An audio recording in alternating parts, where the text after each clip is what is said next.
तो इस मूवी की स्टोरी होती है दो छोटे बच्चों से, जिन दोनों बच्चों की एज 10 से 12 साल होती है। इनके नाम होते हैं वर्धा और देवा, और ये दोनों ही एक दूसरे के बहुत अच्छे दोस्त होते हैं। मूवी की स्टार्टिंग में ये दोनों साथ में खेल रहे होते हैं, बट तभी इनमें से वर्धा को कुछ बच्चे परेशान करते हैं जो कि इनसे काफी बड़े होते हैं। बट ये देखकर देवा अपने दोस्त वर्धा की हेल्प करता है और वो उन सभी को पीटकर अपने दोस्त को बचा लेता है। और यही हमें ये पता लगता है कि वर्धा और देवा दोनों ही सच्चे दोस्त हैं। बट इसके बाद ही अगले सीन के अंदर हमें एक रात का सीन दिखाया जाता है, जिस रात को बारिश हो रही है और यहाँ पर देवा अपने घर को लॉक कर रहा होता है। देवा के घर के आसपास काफी तबाही मची होती है और देवा के घर के अंदर उसकी मदर होती है और वो अपनी मदर को लॉक करके अपनी मदर को प्रोटेक्ट कर रहा होता है। बट तभी हम ये देखते हैं कि वहाँ पर कुछ गुंडे आ जाते हैं जो कि देवा को पकड़ लेते हैं और उसके घर के गेट को तोड़ देते हैं एंड देन वो उसकी मदर को बाहर निकाल लेते हैं। और फिर हम ये देखते हैं कि वो उन दोनों को मारने की कोशिश करते हैं, लेकिन इससे पहले कि वो गुंडे देवा और उसकी मदर को मार पाते, वहाँ पर एक गाड़ी से वर्धा अपने कुछ आदमियों के साथ आता है। और यहीं पर हमें ये भी पता लगता है कि ये जो आदमी है जो कि देवा और उसकी मदर को मारना चाहते हैं, वो असल में वर्धा के फादर के लोग हैं। और इसीलिए यहाँ पर आते ही वर्धा उन सभी से कहता है कि वो लोग उसके दोस्त और उसकी मदर को छोड़ दें। बट वो सारे उससे कहते हैं कि वो लोग सिर्फ कानून पालन कर रहे हैं और कानून उसी के फादर ने बनाया है, सो इसीलिए उन्हें ये करना ही होगा। ये सुनकर वर्धा भी चुप हो जाता है, लेकिन फिर कुछ टाइम बाद ही वर्धा अपने हाथ से एक मोटा सा कड़ा निकालता है और उसे उस गुंडे को दे देता है जो गुंडा देवा और उसकी मदर को मार रहा था। वर्धा उससे कहता है कि मैं एक सरदार हूँ, लेकिन मैं अपनी पावर तुझे दे रहा हूँ और इसीलिए तू इस पावर को इस कड़े के साथ ले ले और मेरे दोस्त और उसकी मदर को छोड़ दे। ये देखकर वो गुंडा ऐसा ही करता है। वो पावर की लालच में वर्धा का कड़ा लेकर पहन लेता है और इसके बदले में वो देवा और उसकी मदर को छोड़ देता है। देवा को ये देखकर काफी खुशी होती है कि उसके दोस्त वर्धा ने उसकी और उसकी मदर की जान बचाई है। बट यहीं पर वर्धा उससे कहता है कि उसके और उसके मदर के लिए ये जगह बिल्कुल भी सेफ नहीं है और इसीलिए हो सकता है कि फिर से उन्हें मारने की कोशिश की जाए एंड दैट्स व्हाई वो ये चाहता है कि वो दोनों यहाँ से निकल जाएं और किसी दूसरी जगह जाकर रहें, एक ऐसी जगह जहाँ उनकी जान को कोई खतरा ना हो। देवा अपने दोस्त वर्धा की बात मान जाता है और वो अपनी मदर को लेकर वहाँ से जाने लगता है, लेकिन जाने से पहले वो अपने दोस्त वर्धा से एक वादा करता है और वो वर्धा से कहता है कि जिंदगी के अंदर अगर वर्धा को कभी भी देवा की जरूरत हो तो वो बस उसे एक बार बुलाएगा तो वो तभी आ जाएगा। और साथ ही देवा अपने दोस्त वर्धा से ये भी कहता है कि वो उसके लिए पूरी दुनिया तक को मार सकता है, इसीलिए वो देवा की इन बातों को कभी ना भूले। और फिर इसके बाद देवा अपनी मदर के साथ वहाँ से चला जाता है और फिर यहीं पर ही वर्धा अपने दोस्त देवा को एक नया नाम देता है और वो उसे नाम देता है सालार। इसके बाद ही सीन शिफ्ट होता है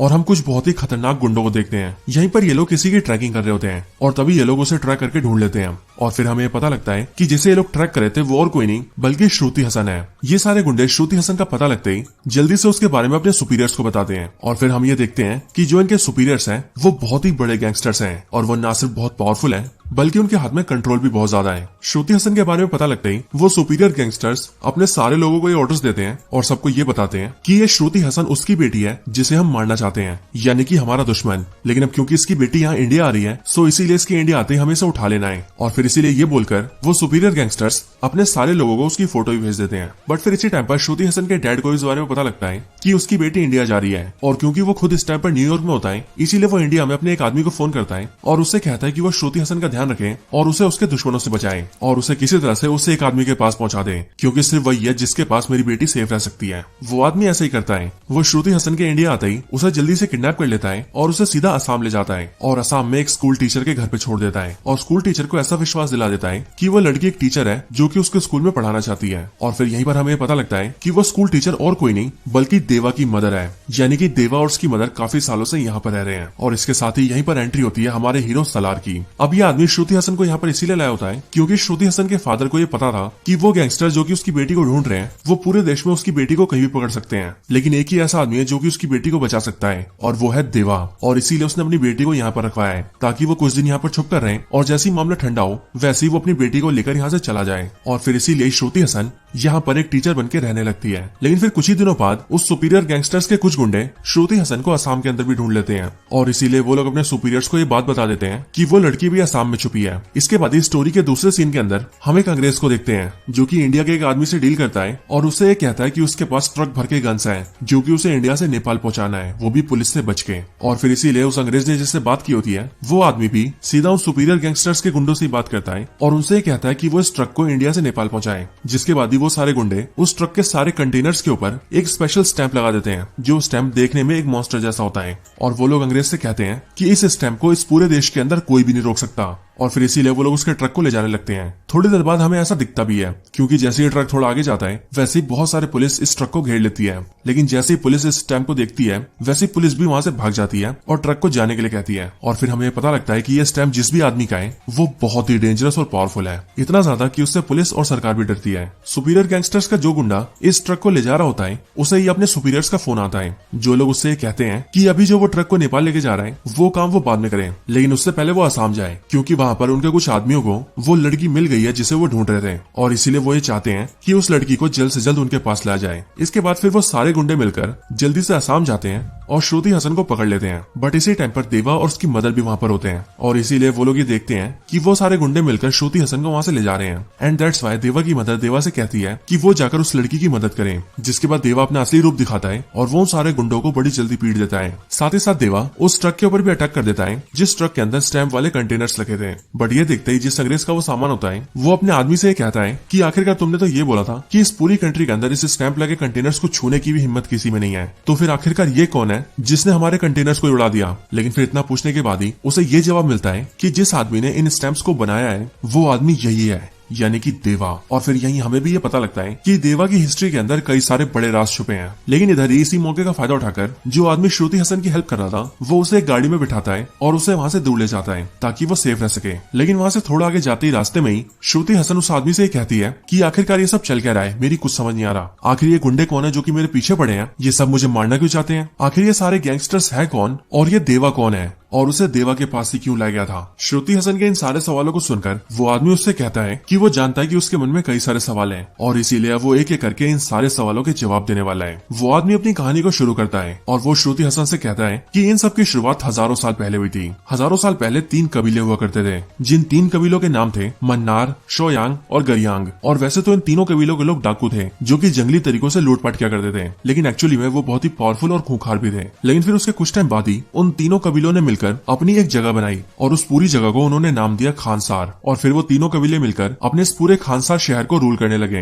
इन सब के दौरान ही उनकी कई लड़ाइयां हुई, जैसे कि बाहरी हमले और अंग्रेजों के हमले। लेकिन उन तीनों कबीलों ने मिलकर हर बार बाहर से आने वाले सभी को मार दिया, यहाँ तक कि अंग्रेजों को भी, और इसीलिए उनकी हुकूमत को कोई नहीं ला पाया। लेकिन जब साल 1947 में देश आजाद हुआ और 1950s और 60s के अंदर देश को लेकर नीतियां बनने लगी, तब सरकार ने फैसला लिया कि वो खानसार शहर को रद्द कर देंगे और उस एरिया को अपने कंट्रोल में ले लेंगे। लेकिन फिर जब सरकार ने ऐसा करने की कोशिश की तभी उन तीनों कबीलों में से मन्नार कबीले के हेड ने सरकार के आगे बगावत कर दी और सरकार के कई सारे मंत्रियों को मार दिया और सरकार को यह धमकी दी कि वो कभी भी खानसार की तरफ उंगली भी न उठाएं। जिसके बाद ऐसा ही हुआ और फिर कभी सरकार ने भी खानसार के लिए कोई एक्शन नहीं लिया। इसके बाद मन्नार कबीले का वो लीडर धीरे धीरे करके पूरे खानसार का हेड बन गया और क्योंकि वो एक बहुत ही महान लीडर था इसीलिए उसने भी धीरे धीरे करके खानसार में काफी डेवलपमेंट किए। उसने खानसार में बढ़िया बढ़िया बिल्डिंग्स बनाई, खानसार के लिए एक पूरी मिलिट्री खड़ी कर दी जिनके पास खुद के सोल्जर्स थे। उन्होंने अपने लिए कई सारे हथियार लिए और यहाँ तक कि उस लीडर ने खानसार के लिए कई सारे कानून भी बनाए और खानसार के इस लीडर का नाम था शिव मन्नार। इसके साथ ही खानसार के अंदर शिव मन्नार ने एक डेमोक्रेटिक सिस्टम भी बनाया, जिस सिस्टम के अंदर उसने खुद का एक पार्लियामेंट सिस्टम खड़ा किया। शिव मन्नार ने पूरे खानसार को 101 पार्ट्स में बांटा और उन सारे एरियाज को रिप्रेजेंट करने के लिए एक वोट पावर बनाई। जिसके बाद अपनी सभा के अंदर उन्होंने 3 सिस्टम बनाए, पहला कपार, दूसरा सरदार और तीसरा कर्ता,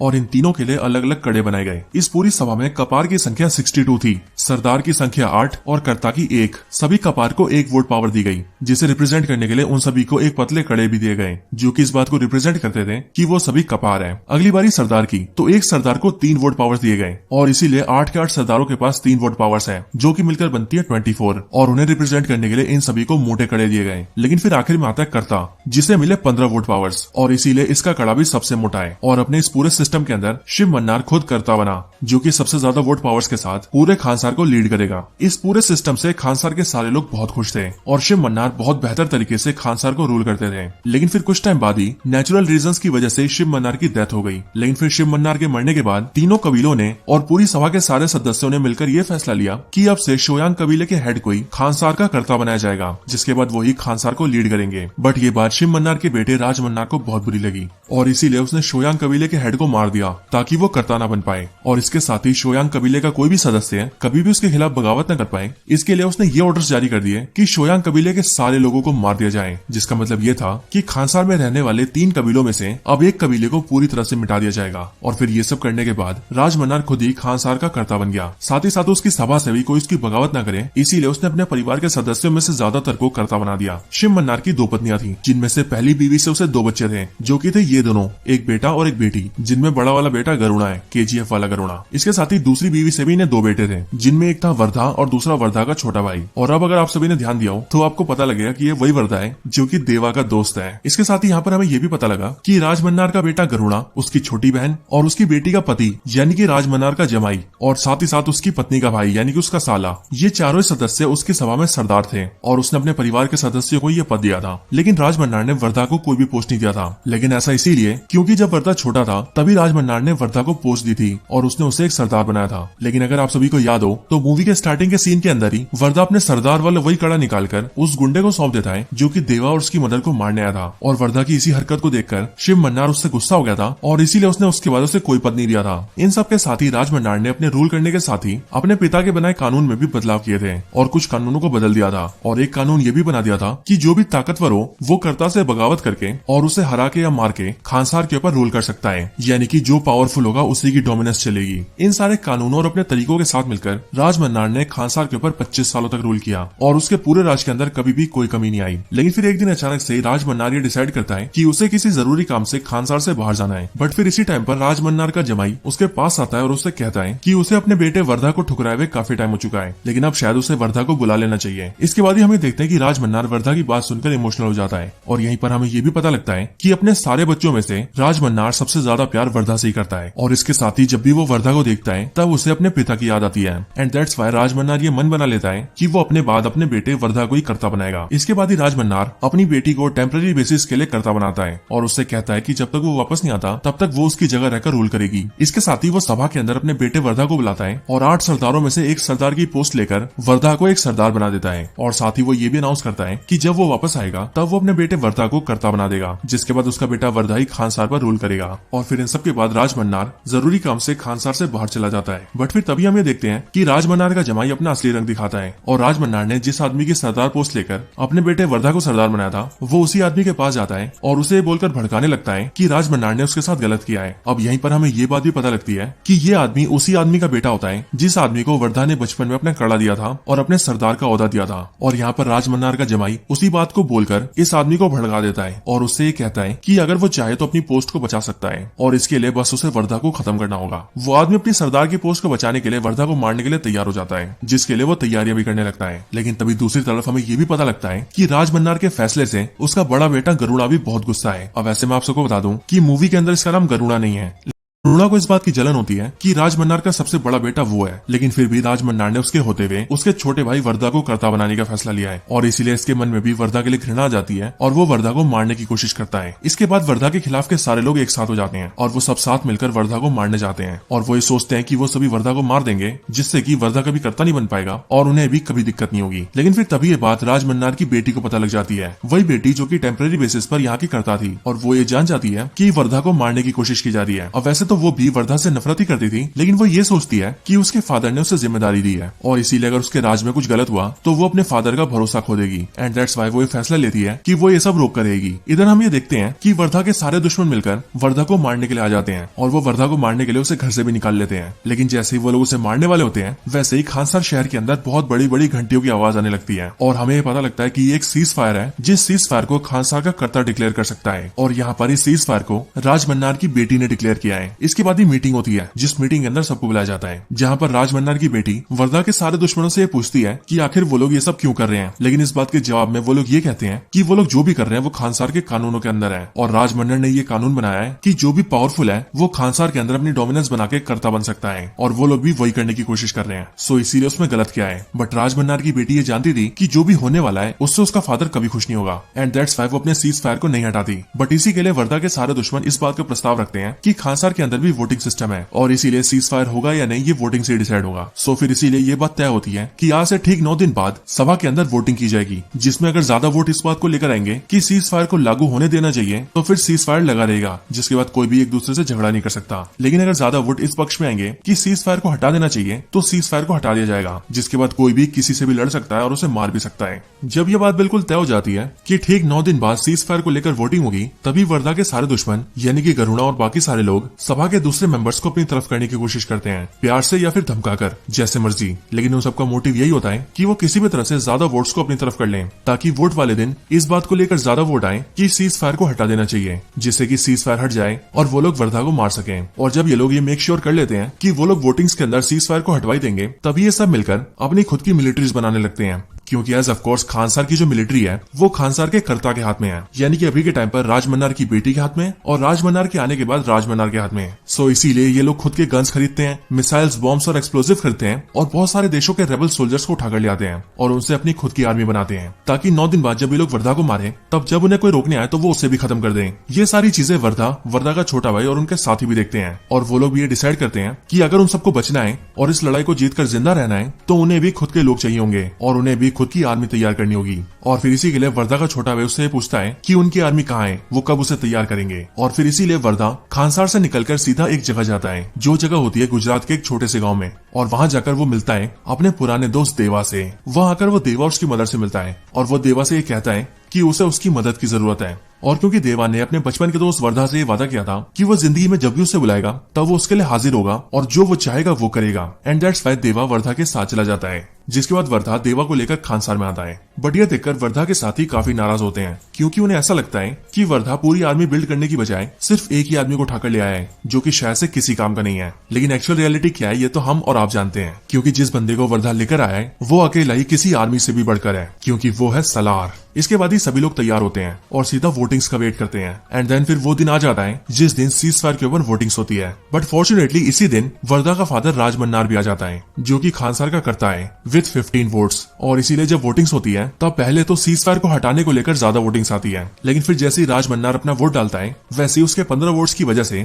पूरी की पूरी वोटिंग्स बराबर हो जाती है। और इसीलिए फिर आखिरी वोट बचता है वर्धा का, एंड साथ ही साथ सब कुछ अब वर्धा पे डिपेंड था कि क्या वो सीज फायर लागू रखना चाहता है या फिर सीज फायर को हटाना चाहता है। वर्धा का फादर राजमन्नार ऐसा सोचता है कि वर्धा सीज फायर लागू रखेगा और उसी के लिए वोट करेगा, ताकि सीज फायर लागू रहने से कोई भी लड़ाई झगड़ा नहीं करेगा और फिर मेरा बेटा वर्धा मेरी जगह लेकर खानसार को नॉर्मली रूल करेगा। लेकिन वर्धा कुछ अलग करता है, क्योंकि वर्धा सीज फायर को हटाने के लिए वोट करता है, और फिर क्योंकि सीज फायर को हटाने के लिए ज्यादा वोट्स आते हैं इसीलिए खानसार के अंदर सीज फायर हटा दिया जाता है। बट ये देखकर वर्धा का फादर राजमन्नार भी काफी शॉक होता है और वो ये सोचता है कि आखिरकार वर्धा ने ऐसा क्यों किया। लेकिन फिर यहीं पर स्टोरी में हम ये देखते हैं कि वर्धा और देवा पहले ये डिसाइड कर चुके हैं कि अब वर्धा और किसी से नहीं डरेगा और अब वो सीज फायर को हटाकर अपने सारे दुश्मनों से लड़ेगा और देवा के साथ मिलकर उन सबका खात्मा कर देगा। इसके बाद ही प्रेजेंट टाइम के अंदर गरुड़ा और जो भी लोग वर्धा के खिलाफ थे वो सब के सब अपनी टीम और आर्मी को लेकर तैयार हो जाते हैं और जंग की शुरुआत करने लगते हैं। लेकिन इधर अब वर्धा भी देवा के साथ तैयार था। इधर ही वर्धा के ऊपर कई सारे हमले भी होते हैं और उन्हीं हमलों के अंदर वर्धा और देवा मिलकर उन सभी को मारते हैं और खुद की जान बचाते हैं। लेकिन हमें दिख जाता है कि ये तो इनकी लड़ाई की सिर्फ शुरुआत ही है।